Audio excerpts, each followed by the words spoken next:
very familiar faces, and I've spoken to this audience a couple of times earlier also. I thought of choosing a very different topic today. I have been speaking to this audience on automation in hospitals earlier. I've also spoken on electronic health records implementation, challenges, etc. So I'm happy to address those points if there's any question, but I thought I'll talk totally different today, which is a new era and what's going to happen in this country very soon. We still have very few hospitals which have gone for electronic health records. And of course, we just heard Deepak talking about what wonderful work he's done in AIIMS. AIIMS is one place, I think, where the footfall is so high that any system that you try implementing, it has its very steep challenges, as compared to the system that we try and implement in any corporate hospitals. So thank you, Deepak. It was wonderful hearing you on what you're trying to do. I think this is one good thought, and he's using open source software, which is also, yes, not very easy to implement. Coming to, let's look at some of the problems the healthcare industry is facing. I was actually hoping to be the fifth one, and I thought to complete all the challenges would come in by the time I'll be the fifth speaker. But let's just talk about some of the challenges that we're all looking at today.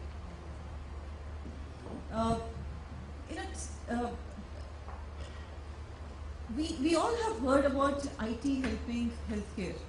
We don't have too many of good use cases which are coming out. I don't know why this is not coming completely, but that's okay. I can read through it. So I thought I'll start with something positive before I really go on to how IT can actually help healthcare.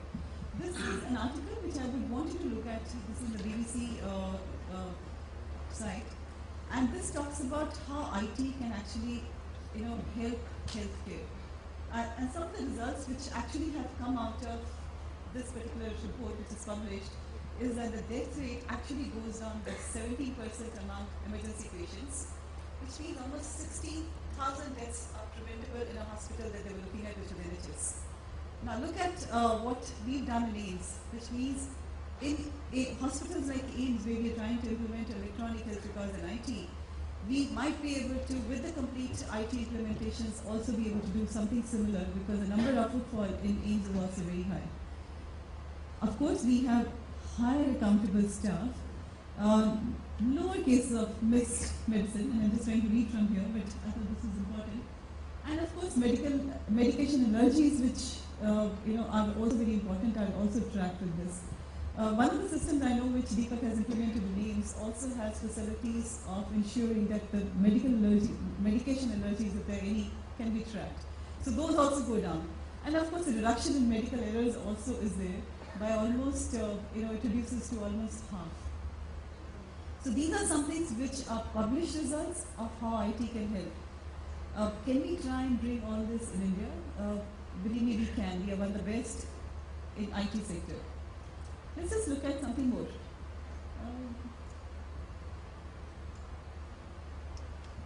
We always talk about, not enough doctors in India. Believe me, this is also a problem everywhere. This is not an India-centric problem. I think in India, at least, we are talking about opening a large number of medical colleges and others to take care of the doctors. But looking at the statistics, we have actually 1.4 doctors per 1,000 population, which is less than this, actually. So it's, I think, around 0.8. I think you'll be able to give me the exact statistics. We have, I think, 0.6 to 0.8 doctors per 1,000 population, which is really, really low. Can we create some systems? Can technology help in actually increasing the numbers? Believe me, even if we have AIIMS or any other number of medical colleges, we possibly will not be able to grow this ratio in the coming 10 years to 15 years. So are we going to live in this country where the number of doctors remains below 1 for another 10 years?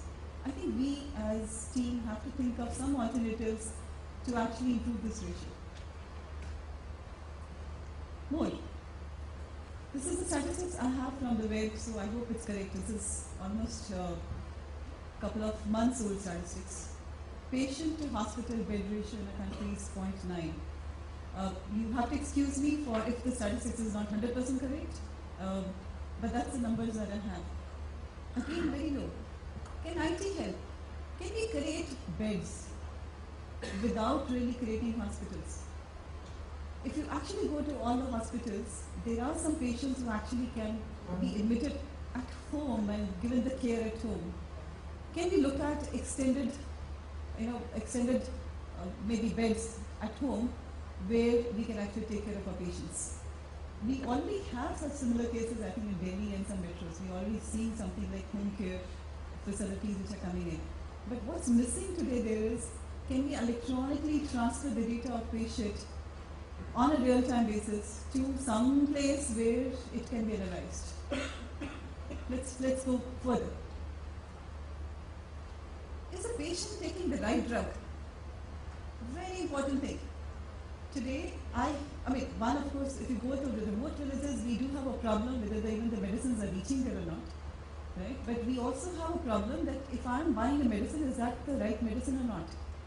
I have this beautiful mobile which is able to give me all information about what's happening. I open Google for just about everything. But can I use this mobile phone somewhere to also see whether the medicine I'm going to be eating is the right medicine? Believe me, it's coming to you very, very soon, right? Can I actually have the strip of the medicine? Can I have something on that which actually can be photographed and that actually can be checked for validity of the medicine? Believe me, it's a very simple thing. Most of us have a smartphone, right? So can I just take a photograph of that particular barcode or ABCD which is there on the medicine and tie it up and just check if the right medicine or not? More. Is it, of course, do I also have a reaction to that medicine? We just spoke about that electronic health records really tell you whether a medicine can actually give you a reaction, or is it the right dosage of antibiotic for a particular child or a person, or are you taking too many antibiotics or too frequent antibiotics, etc. So all that also, of course, comes out of EHR, but there's more that can happen. So IT can help actually. Let's move further. I didn't have this percentage, so I put in dashes here actually, as I was looking at my slides. I know there is a percentage of population in India which actually cannot reach hospitals. And I don't have the numbers. I'm sure Ministry of Health has some numbers, but I'm sure even they don't have the correct numbers. So I thought I'll put dash here. Right? Can we do something for that population? Can the hospital reach them? We've got wonderful cases which have already started in Delhi, where you have people coming to your house, taking your blood samples, etc. This has been going on for the last 6 years or 7 years, 8 years maybe, right? We don't have anyone who comes to you to take x-rays, of course, but we do have a concept of mobile x-rays. Like we don't have mobile MRIs, but we do have mobile x-rays, we've got mobile ECGs. So there is a part of diagnostic which has become mobile, which actually can send the data back to a cloud, which can be analyzed over a period of time. So if we at least cannot take the hospital to the patient, at least can we take some of the diagnostics facility to the patient who actually cannot travel back, travel to the hospital. I was in a conference just 2 weeks back, which was organized by Express India. So, there was a person who was health secretary in I think government of Andhra Pradesh, and he was talking about some numbers, and he said that there are a lot of women. They're working on maternal health. There are a lot of women who cannot reach the hospital, although they tell them to come to the hospital for regular checkups. But my thought is that can we reach there?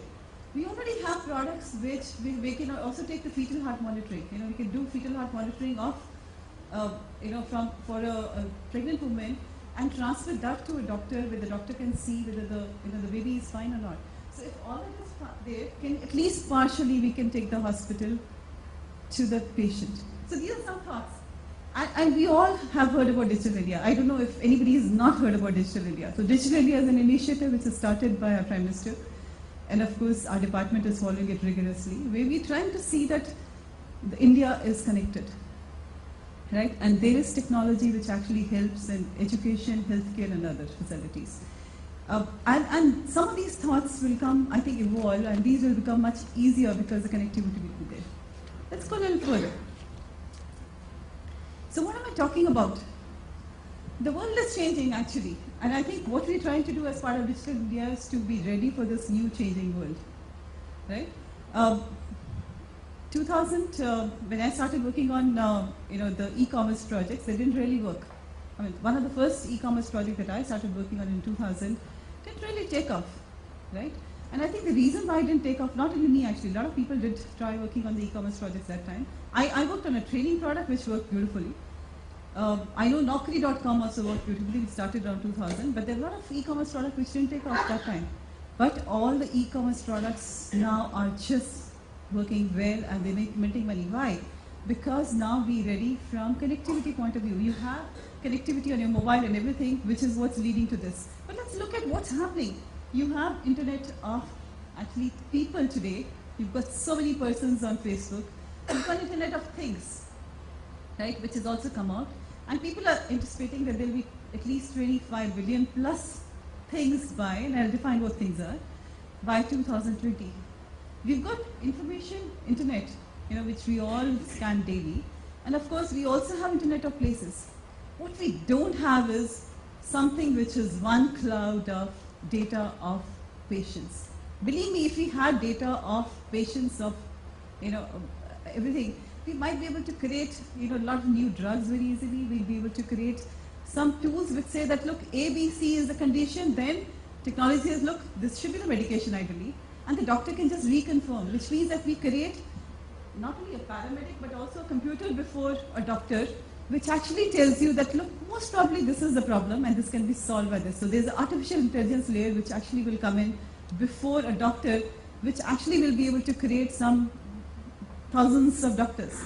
Today, before you go anywhere, you actually do a Google, right? You check up everything. So it's going to be a Google of Dr. Google or whatever, ABC, which comes before a doctor, which actually is going to create those doctors as part of the Internet of Things.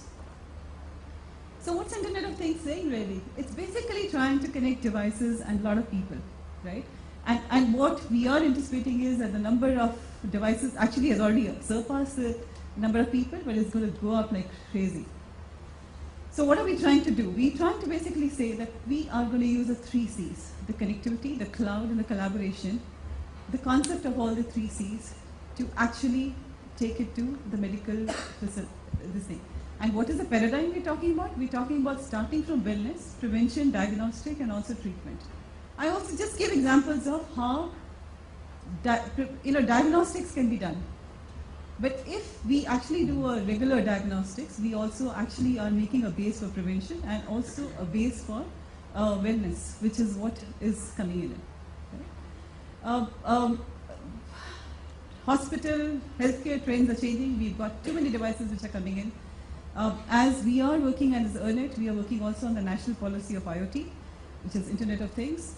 We have I'm meeting personally a large number of startups who've done a lot of new devices, starting from, of course, women's safety, going on to ECG, starting from cardiac monitors and others. So we've got a lot of made in India products actually coming in, and I'm sure you'll hear more about those over a period of time. We've got some products where actually you could see if the nerve or artery is blocked. So these are products also there. Of course, we all know about the Ashoka case, right? So what do we do in Internet of Things? So if you look at this diagram, which actually better than me, we have got Professor Neena sitting here from IIT Delhi. She is one person I think who uses this concept to create biomedical devices. But let me just explain this particular diagram for everyone, because this actually is the basis for it. So what do we do? What are we trying to do? We're saying here that we have data, which is something like EEG, which is the messages coming from brain, which actually can go. How can it create, how can it help?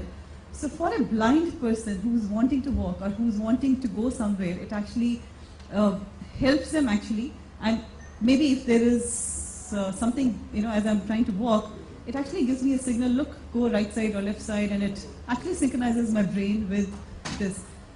I'm sure Sneh, over the period of lunch or break time, can also tell you how they are trying to use some of the signals for betterment of disabled people.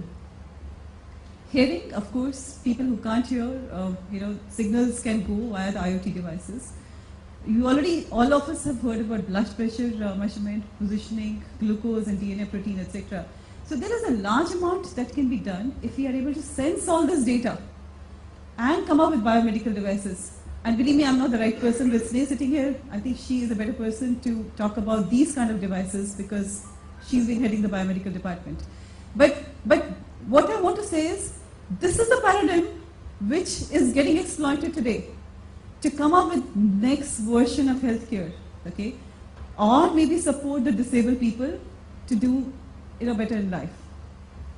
Physically disabled person.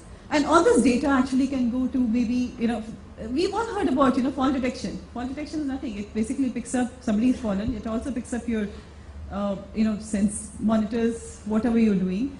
And then sends the data maybe to an ambulance or otherwise, and does it. So IoT is picking up data from a body, maybe with sensors, and sending the data to the right people who actually can take a decision with the artificial intelligence coming in here, okay?